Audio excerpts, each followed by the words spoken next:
Sejarah Monumen Nasional. Setelah pusat pemerintahan Republik Indonesia kembali ke Jakarta setelah sebelumnya berkedudukan di Yogyakarta pada tahun 1950, menyusul pengakuan kedaulatan Republik Indonesia oleh pemerintah Belanda pada tahun 1949, Presiden Soekarno mulai merencanakan pembangunan sebuah monumen nasional di lapangan tepat di depan Istana Merdeka. Pembangunan Tugu Monas bertujuan mengenang dan melestarikan perjuangan bangsa Indonesia pada masa revolusi kemerdekaan 1945, agar terus membangkitkan inspirasi dan semangat patriotisme generasi penerus bangsa. Pada tanggal 17 Agustus 1954, sebuah komite nasional dibentuk dan sayembara perancangan Monumen Nasional digelar pada tahun 1955. Terdapat 51 karya yang masuk, akan tetapi hanya satu karya yang dibuat oleh Frederick Silaban yang memenuhi kriteria yang ditentukan komite, antara lain menggambarkan karakter bangsa Indonesia dan dapat bertahan selama berabad-abad.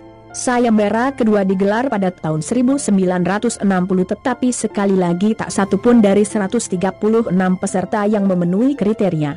Ketua juri kemudian meminta Silaban untuk menunjukkan rancangannya kepada Soekarno. Akan tetapi Soekarno kurang menyukai rancangan itu dan ia menginginkan monumen itu berbentuk lingga dan yoni. Silaban kemudian diminta merancang monumen dengan tema seperti itu, akan tetapi rancangan yang diajukan Silaban terlalu luar biasa sehingga biayanya sangat besar dan tidak mampu ditanggung oleh anggaran negara, terlebih kondisi ekonomi saat itu cukup buruk. Silaban menolak merancang bangunan yang lebih kecil dan menyarankan pembangunan ditunda hingga ekonomi Indonesia membaik.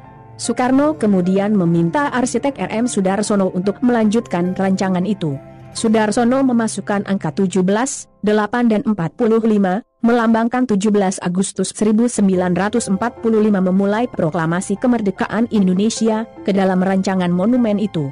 Tugu peringatan nasional ini kemudian dibangun di areal seluas 80 hektar. Tugu ini diarsiteki oleh Frederick Silaban dan R.M. Soedarsono, mulai dibangun 17 Agustus 1961.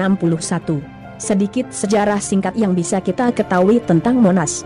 Dengan begitu Anda masih bisa mempelajari sejarah lengkap Monas dengan mengunjunginya jas merah.